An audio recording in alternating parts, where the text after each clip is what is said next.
নারায়ণগঞ্জের বন্দর উপজেলায় মদনপুরে পূর্ববিরোধের জেরে এক পরিবারের বাড়িতে হামলা, ভাঙচুর, লুটপাট ও নারীকে লাঞ্ছিত করার অভিযোগ উঠেছে।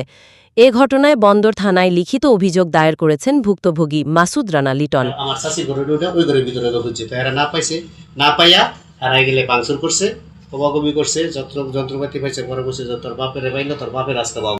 ঘরেই ছিলাম সবাই একসাথে, আম্মু ভাবি ওরা, ভাইয়া আব্বুকে ওই বাসা ছিল না। ওরা ঢোকার সাথে সাথে একসাথে অনেকগুলো 15-20 জন এরকম লোক ঢুকছে। ঢোকার পর বারবার করতেছে রাব্বি কই। আম্মু জিজ্ঞাসা করতেছে কি হয়েছে, ওরা কিছুই কইতেছে না। আমার দাম অনেক সবগুলো উপরে গেছে, রোমে এসে সব কইতেছে রাব্বি কই। জিজ্ঞাসি ভাইয়ার সাথে কি হয়েছে যে ওর সাথে ঝগড়ার সমস্যা। এর আগে একটা এলাকা ভিত্তিক ঝগড়া হয়েছে, এই জন্য ওরা শুধু মিথ্যা মামলা দিয়ে আবার বাইরে।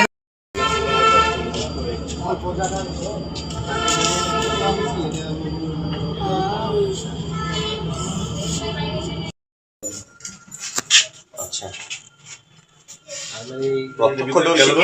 হ্যাঁ হ্যালো কাটের লেগে একটু মেলা যায় না।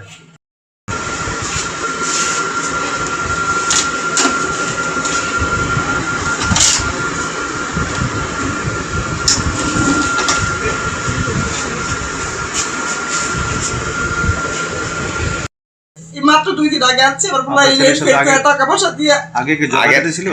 হ্যাঁ, আপনার ছেলের সাথে আগে কোনো যোগাযোগ ছিল? না। অভিযোগে জানা যায়, মঙ্গলবার দুপুরে 15 থেকে 20 জন দেশীয় অস্ত্র নিয়ে চাঁদপুর এলাকায় লিটনের বাড়িতে হামলা চালায়। এ সময় তারা বাড়িতে ব্যাপক ভাঙচুর চালায় এবং পরিবারের সদস্যদের মারধর করে বলে অভিযোগ। ভুক্তভোগী পরিবারের দাবি, হামলাকারীরা ঘরে থাকা প্রায় 70,000 টাকা ও স্বর্ণের চেইন লুট করে নিয়ে যায়। বাধা দিতে গেলে লিটনের স্ত্রী ও মেয়েকে মারধর করা হয়। এমনকি মোবাইলে ভিডিও ধারণ করতে গেলে ফোনও ছিনিয়ে নেওয়া হয় বলে অভিযোগ রয়েছে।